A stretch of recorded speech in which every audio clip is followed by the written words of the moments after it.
This rookie class is looking pretty exciting. So wide receiver rankings are on the table today. And in the S tier, look, there's a lot of discussion among Dynasty community on who should be in this S tier, whether it should be Marvin Harrison Jr. or Marvin Harrison Jr. and Malik Neighbors.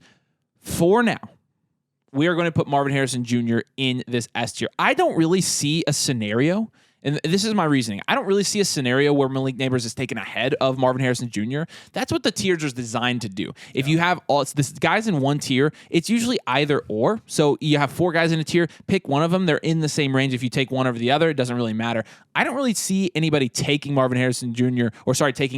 taking Malik Neighbors over Marvin Harrison Jr. So with that, I think he deserves to stay in his own tier. And everybody knows about Marvin Harrison Jr. I've looked at NFL mock drafts recently where he's gone top 3. I've seen him go there for the past year, and he just hasn't moved because he obviously was the best wide receiver in college football this season. Maybe not the most productive, but he was, in my opinion, the best, and he earned the award for the best. Again, Malik Neighbors lovers, we also love Malik Neighbors. So there is really, you can't go wrong. You can't go wrong.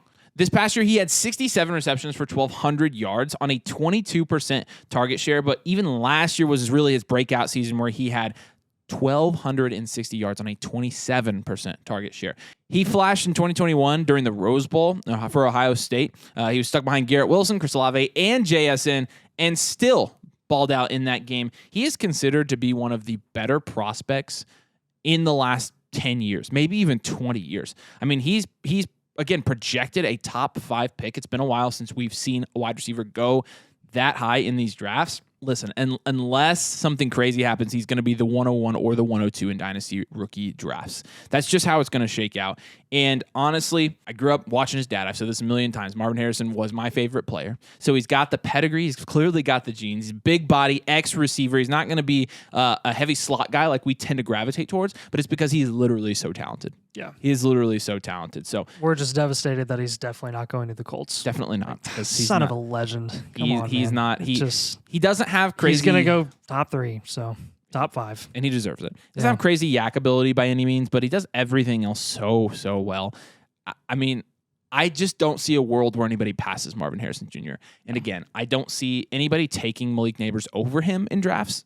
So I think he deserves to be in a tier of his own. Unless you're an LSU fan, irrational LSU fan in your Dynasty League. But Malik Neighbors will be our next guy, and he's going to be a tier down in the A tier. This is, I mean, you could consider this like the second S tier. I don't know. The tier below Marvin Harrison Jr. is like S tier. I don't know. But we really like Malik Neighbors. I think everybody knows about his production at LSU in 2023 with 1,500 receiving yards, doing that with Brian Thomas also being very hyper-productive and playing alongside Jaden Daniels, who's providing a lot of volume, obviously won the Heisman. But let's look at his 2022 numbers. 14 games, 72 receptions, 1,000 receiving yards, a 21% target rate, and a 73% catch rate. 73% as a sophomore. This is what you want to see for those like elite upside wide receivers, those elite level talents going into the NFL. But Malik Neighbors is absolutely that guy. He is that guy. And he is, I mean, he's a guy that's flirting with top 12 Dynasty wide receiver capability right off the bat. Not kidding. I mean, we did that with JSN going into this year. He didn't nearly get the draft capital that we expect Malik Neighbors to get. And as a talent, JSN does not have, in my opinion, the ceiling that Malik Neighbors has. So, I mean, you're looking, you said you agree with that? Yes. Okay. Yeah, absolutely. There's very little to not like about Malik Neighbors. I mean, 3rd in college football in yards per route run at 3.81. Talk about one of the like deciding metrics for talents that really translate to the NFL. I love everything about Malik Neighbors. I think he's going to be great in the NFL. All right, so one change and our first change here that we have from our overall rankings to our wide receiver specific rankings is we are going to move Rome Odunze above Emeka Egbuka. And I don't want this to be because we are hating on Egbuka, because a lot of you guys are hating on Egbuka. We still think he's a very safe prospect, a very good prospect. That first round talent. Yes, he absolutely is. These guys both are. But with Rome Odunze, I mean, Rome Odunze had 1,400 yards this year at Washington, 13 touchdowns. He's a guy, 6'3", 215 pounds, that had a monster season, is now projected to go in the first round of the NFL draft, the first round, which are going to put him safely in the first round of Dynasty rookie drafts. He played alongside Jalen Polk and Jalen McMillan, who led Washington to one of their best seasons ever, honestly. They're in the college football playoff. It's one of their best seasons ever in decades. Their offense absolutely set fire to college football. It was one of the best offenses, and Rome Odunze was a huge part of that. So with Rome Odunze, I think the skill set is there. The production profile is there. I think he's going to go in the first round of the NFL draft. So we'll put him here in the same tier as Egbuka, but we'll move him. We'll flip-flop him, just, a little bit of fan service there, but we'll flip-flop him and take Rome. He's plenty high on Rome Odunze. You can just tell by his face when I say his name, so I don't think he's going to have an issue with it. But. Yeah, I do really like Rome Odunze a lot, but I also want to be respectful of the guys who are declaring early, and I don't really want to short that. And Emeka Egbuka is a junior wide receiver coming out of Ohio State in that loaded Ohio State wide receiver room, and he was able to transcend the crowded wide receiver room. And this year, he hasn't been super productive because he's had some injuries. He's had poor quarterback play, and he hasn't looked necessarily that great statistically, but you have to look at things like adjusted dominator rating, which have shown to have direct correlation to future NFL success at the wide receiver position. Emeka Egbuka this year ranks 4th in that metric. He also ranks 16th in breakout age. At 19 years old, he broke out as a sophomore, put up 1,100 yards, guys, in 2022 as a sophomore.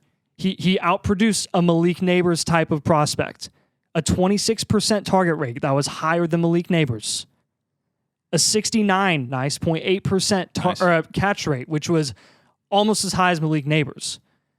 Like you're looking at that and you're like, man, this guy, he absolutely has the ability to be a dominant wide receiver in the NFL.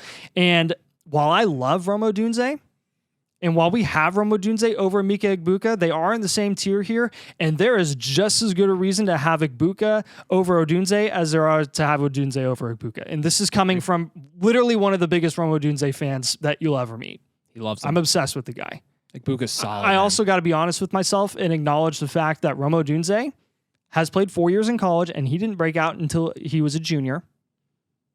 Everything Egbuka has done has been a year earlier than Rome Odunze. So I really like Egbuka a lot here. And if he falls this far, honestly, in future rookie drafts, I'm absolutely thrilled about it. So basically you're saying you like him because he went to Ohio State.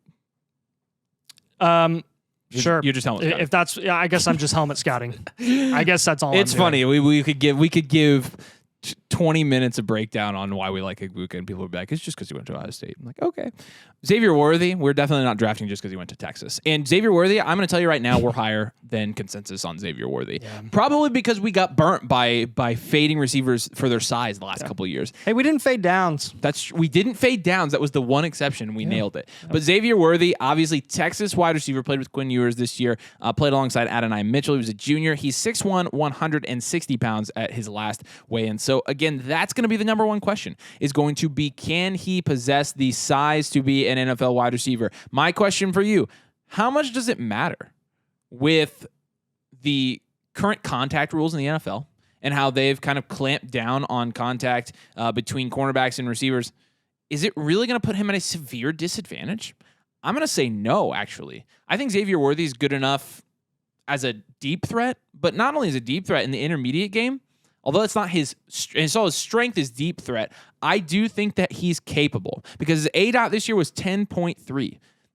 He's really shifted away from being that 20 to 18 ADOT guy and gone down to a more reasonable average depth of target. What that tells me is that he's developed as a receiver. I absolutely think he's developed as a receiver. What you're not going to get from Xavier Worthy, you're not going to get contested catch. He's 265th in the NCAA in contested catch rate. Yeah, it's not happening. But again, a guy that broke out at 18 years old, a guy that has been hyper productive since he's been at Texas. I think round one draft capital is absolutely on the table here. He's a guy that has been mocked in the first round, can go in the first round, and honestly, I think probably will. And once he does, I don't think anybody's going to care about the size anymore. We are very, very high on Xavier Worthy. We understand that it might be higher than consensus, but we're not really here to go with consensus. These are our rankings. Mm-hmm. So we're going to put Xavier Worthy high because we believe in him as a prospect. Yeah, and the next wide receiver we're going to have here is Keon Coleman in the same tier, right after Xavier Worthy, and a lot of people are going to hate this. Some people will like it a lot and agree with us. We understand there's going to be differing opinions on this, but we're going to hold our ground on this for now because we believe in the work that our research team is doing right now, and their opinion on Keon Coleman is very, very high. He's 6'4", 210 pounds. I mean, he has the ability to play that traditional like X wide receiver in the NFL that you can rely on to get those contested catches, to make big plays down the field and just dominate in the short to intermediate game. He could potentially do everything. Now, we have to see what his 40 time is at the combine because of this size. If it's too slow, then we're going to have to knock him down.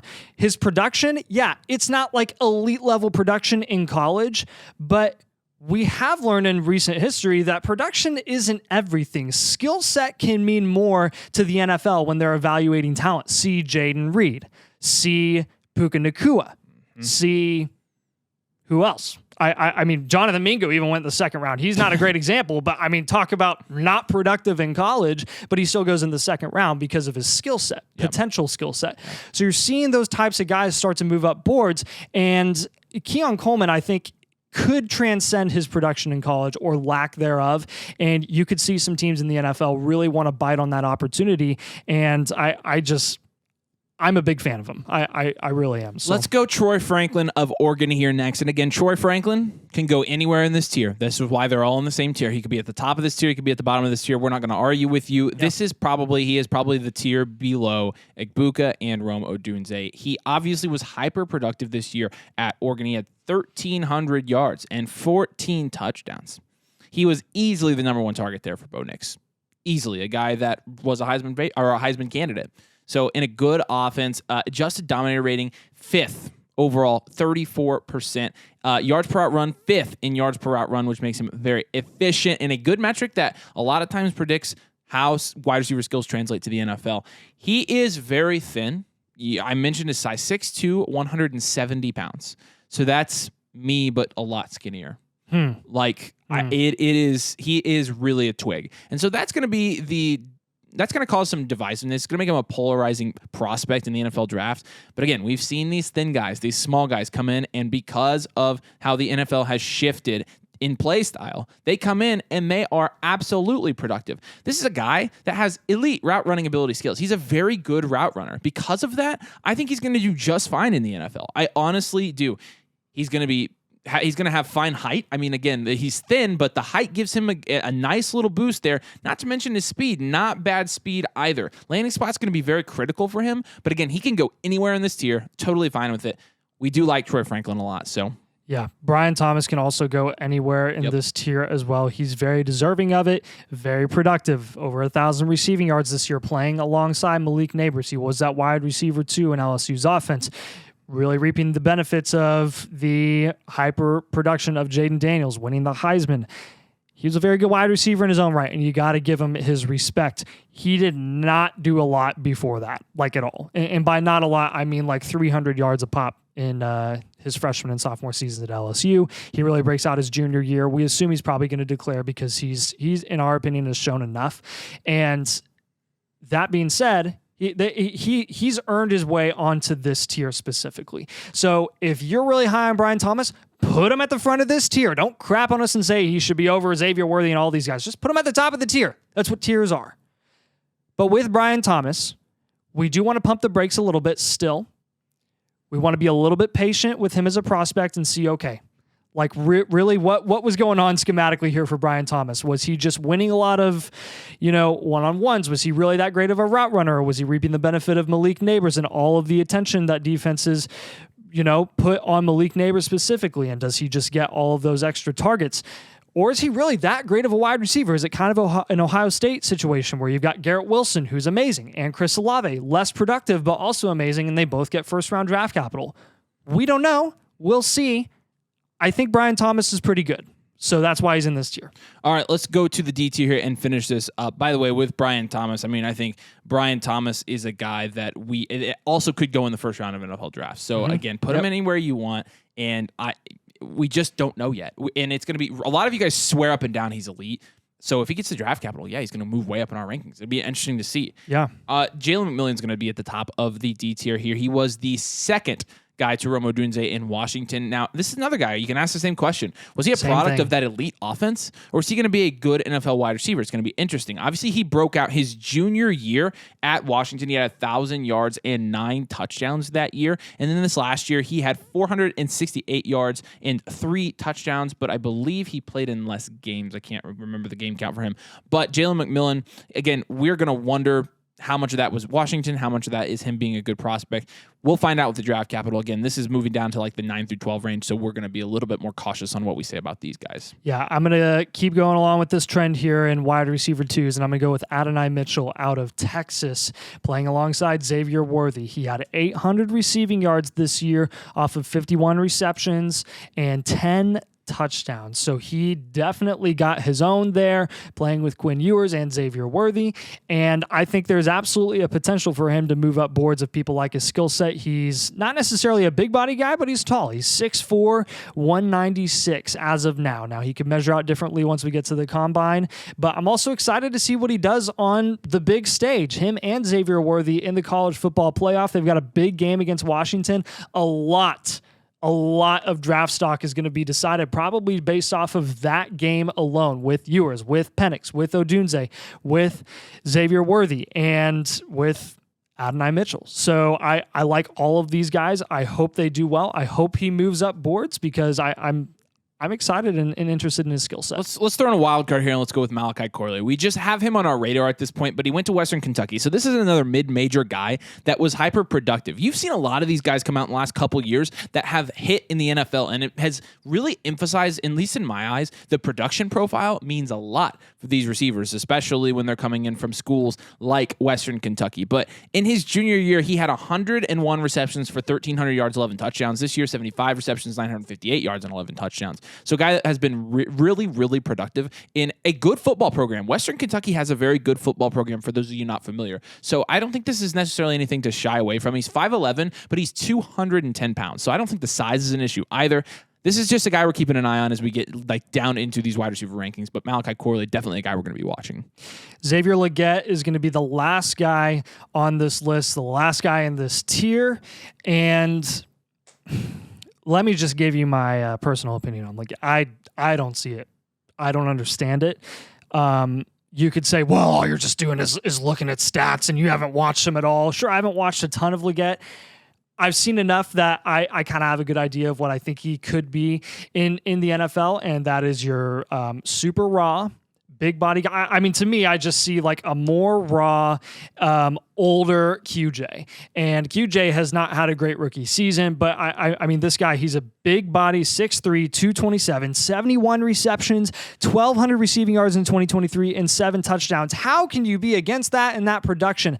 Because before that, he only put up 167 yards in his best season for the 4 years before that. This is his 5th year in college, guys.